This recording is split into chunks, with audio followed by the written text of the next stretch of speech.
Guys, ito naman ang update natin dito kay kay Redmi para sa kanilang mga cellphone o yung mga unit guys ngayong September 12. Para po sa latest update po natin, ito yung ating may sa inyo, may update. Yung kanilang 13 Pro series. At syempre yung mga naghahanap po ng kanilang mga entry level guys. Ito yung kanilang A3. Tapos guys, dito wala na silang display ng 13C, pero alamin din po natin yung kanilang yung mga presyo ng 13C kasi may mga nagtatanong po sa atin. At ito po yung bagong labas po ni Redmi, yung kanilang Redmi 13. Ito guys, umpisahan na natin para po sa latest update natin sa presyo nito. Guys, unahin na natin yung kanilang Redmi A3. Kung tayo po ay naghahanap ng ng budget phone dito kay Redmi, ito po yung dalawang variants na pwede nating pagpilian para dito kay Redmi A3. Para po sa kanyang 3GB RAM 64. Ito guys, naka 64GB na tayo. Bale, price po nito ay 3,399. At kung gusto naman natin ng 128GB o mas malaking internal storage, mag-a-add lang po tayo ng konti ng 600 ay 3,999 naman po yan. Naka 4GB RAM 128 na po tayo doon. Ayan guys, ito para sa mga natin na konting ito sa specs and parameters para may idea tayo. Ito po ay naka-refine and stylish design. Kita nyo naman po yung design nito. Parang leather po yung datingan. Then ito ay naka 6.71 size ng screen, naka 90Hz po yung refresh rate ng screen. Pagdating po sa camera, ito ay naka AI dual camera system na rin. At meron na rin itong 5,000 mAh battery. Budget phone guys, tama-tama sa inyo yan ng mga naghahanap dyan ng swak na swak sa bulsa. Yung kanilang Redmi A3. Ulitin po natin ang price, 3GB 64, 3,399. 4GB RAM 128, 3,999. Tapos guys, ito kumustahin naman natin yung kanilang 13C. Yan guys, sa mga nagtatanong nga pala ng 13C. Ito po yung ating latest price update. Ito po ay yan, si Redmi 13C para po sa kanyang 6GB RAM 128, 5,499. At yung kanilang 8GB RAM 256 po ay 6,499. Ayan guys ang ating latest update. So yun guys, wala lang tayo may pakita sa inyong demo unit. So ayan. Pero at least may idea tayo sa presyo ng 13C ngayon. 5,499 at 6,499 sa 256. Tapos guys, ito naman yung kanilang bagong release pagdating sa entry level, yung kanilang Redmi 13. Guys, for Redmi 13, ito na po yung ating update. Yan, bali guys, ito may isang variant lang itong si Redmi 13. Ito, para po sa variant nito na 8GB RAM, 256GB. So, napakalaki na po ng kanyang internal storage. Yan. Unang-una po guys sa highlights nito, yan, kung naghahanap tayo ng mga 7,999, yan. Ito, 108 megapixel po para sa kanyang super clear camera. At syempre guys, yung design nito, napaka-stylish ang design nito. Yan, bali ang glass po, ang likod po nito guys is naka-stylish glass back design. At naka IP53 na rin po yan for dust and water resistant din. IP53 yung rating niya. Then size ng screen guys, ito yung naka 6.79, medyo malaki po ang screen ito.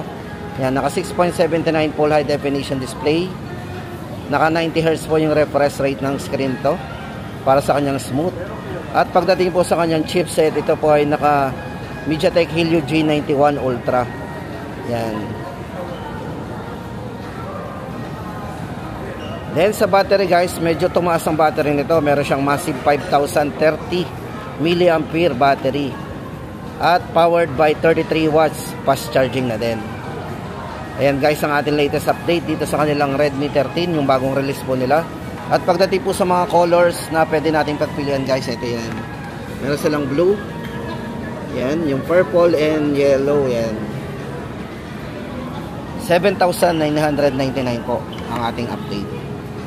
Tapos guys, ito yung kanilang Redmi Note 13. Ito, dito naman po tayo sa mga 13 series o yung Note 13 series po nila.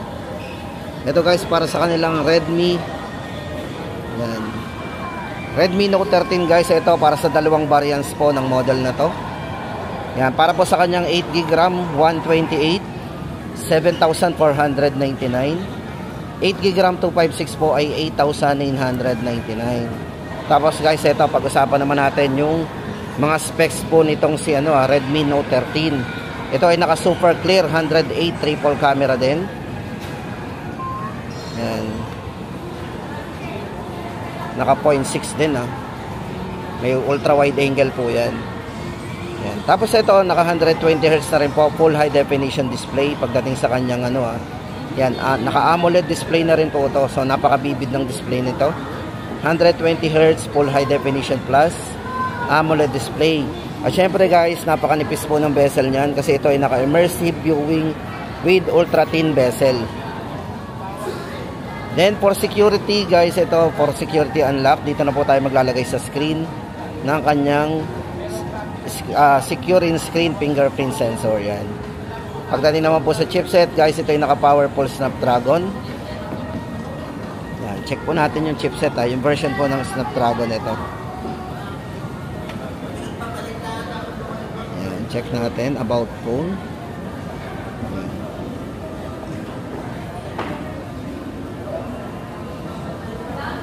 Android. Pero anong chipset nito? Snapdragon 685. 685. Sige, okay na ito pre. Sasama katingin ko na lang.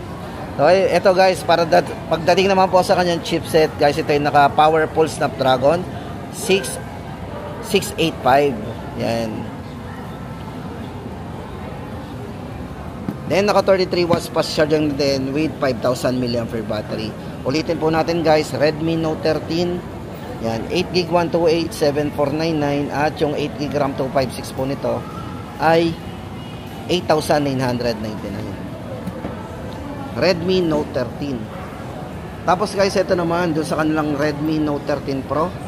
Yan, guys, ito ay bali 4G din. Yan, Redmi Note 13 Pro. Ito po ay 4G. Pagdating sa kanyang network, yan. Ito guys, may dalawang variants din po itong si Redmi Note 13 Pro.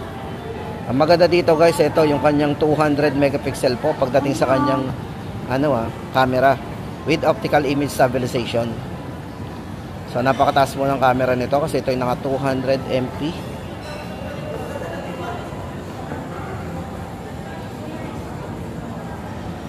Lino ng camera nito. At pagdating po sa video guys, ito ay merong OIS o meron siyang optical image stabilization.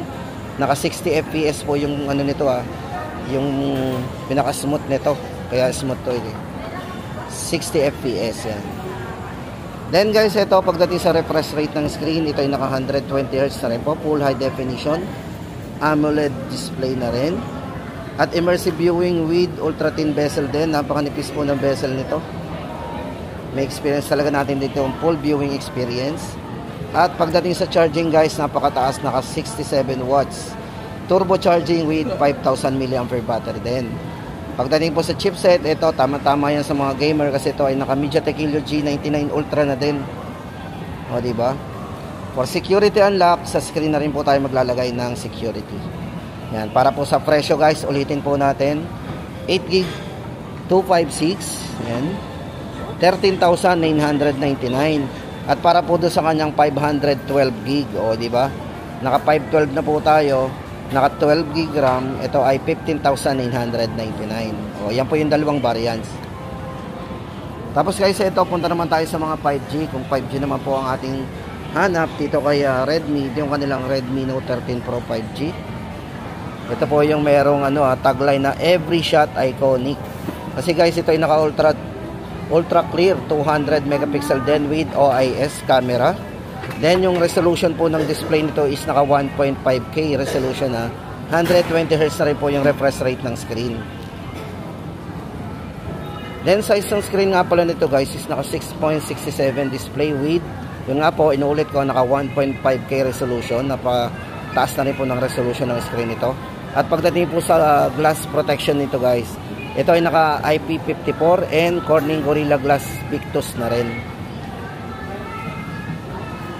Yan. Pagdating po sa charging, ito ay naka 67 watts turbo charging plus 5,100 mAh battery. Yan. Check po natin yung camera guys nito kasi 200 megapixel eh. Ayan, experience natin yung camera kung gaano kalinaw. So meron na rin po itong ultra wide angle. Sabihin 112 degree. Kaya niyang kuhanan.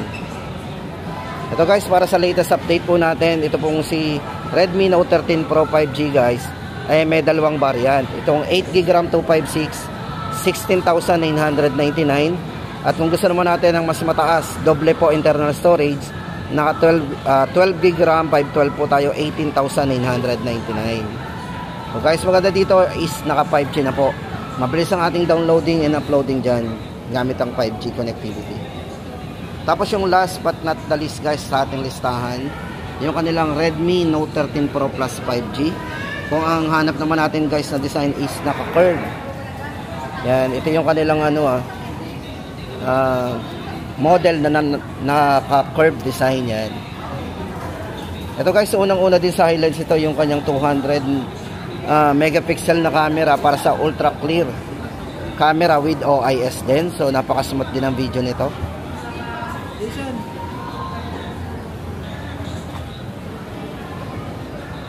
At yung kanyang resolution guys is naka 1.5K resolution na din. 120Hz na rin po yung refresh rate ng screen. At naka AMOLED display na rin. So napaka-vivid po ng display nito. Tapos guys, ito syempre may experience natin dito ang full viewing experience kasi ito ay naka immersive viewing with ultra thin bezel.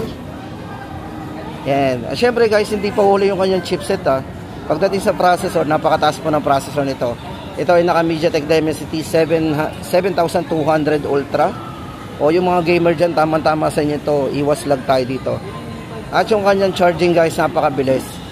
Kasi ito ay naka 120 watts. Hypercharge with 5000 mAh battery. Napakabilis ito. Baka 30 minutes lang po, puno na po yan. At syempre guys, pagdating sa IP rating, protected to ng mataas na rating. Kasi ito ay naka IP68 na. Yan, para sa kanyang dust and water resistant. Guys, yan, pagtaas po kasi ng rating nito, sabihin, yung paglalim niya, pagbagsak sa tubig, mas malalim. 1.5 meter kaya nito. Kasi yan ay naka IP68 na. Pero syempre guys, accidentally lang yun for protection lang talaga yan. Yan. Para po sa latest price update natin dito, ito po ay 12GB RAM 512 po, 23,999. Ayan guys, ang ating latest update dito sa kanilang Redmi Note 13 Pro Plus 5G. Kung hanap natin yung kanilang top of the line, ito po yan sa Redmi.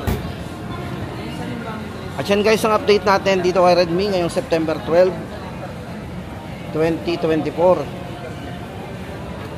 So kaya guys, lagi tayo mag-stay tuned sa ating channel para updated po tayo sa mga video na aking i-upload.